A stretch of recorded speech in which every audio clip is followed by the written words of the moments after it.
ちは。はじめまして、私は妹と申します。これから自己紹介をさせていただきます。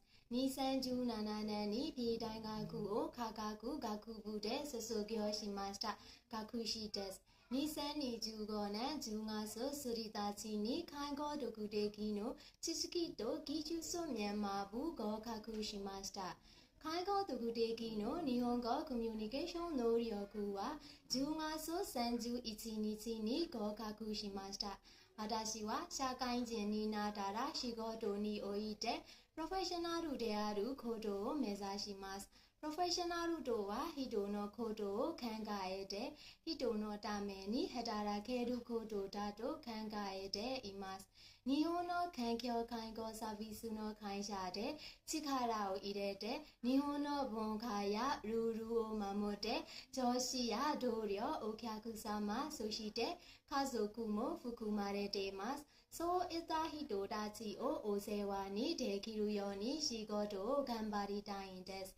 私はいつでも心から笑顔になれることが最大の特技です。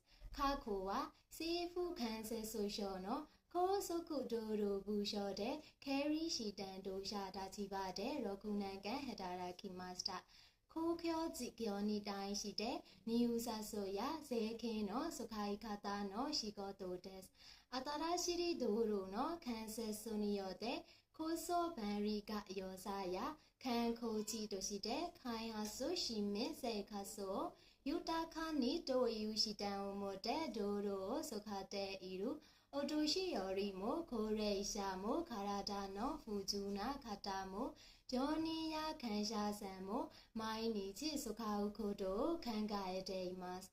現在は環境に優しい配慮した介護サービスを提供することを目標して介護の仕事を絞りとしました。お年寄り様に良い介護職員一人になるように関心が深くなりました。日本の介護職員のアピールポイントは世界の皆さんに負けないぐらい良いと理解しています。自分自身を活かせる仕事のフィードがあるので考えました。単にスケジュールだけではなくて周りとの調和を考えてとてるな施設の仕事に参加できれば幸せだと考えています。記者へ応募させていただきます。どうぞよろしくお願いいたします。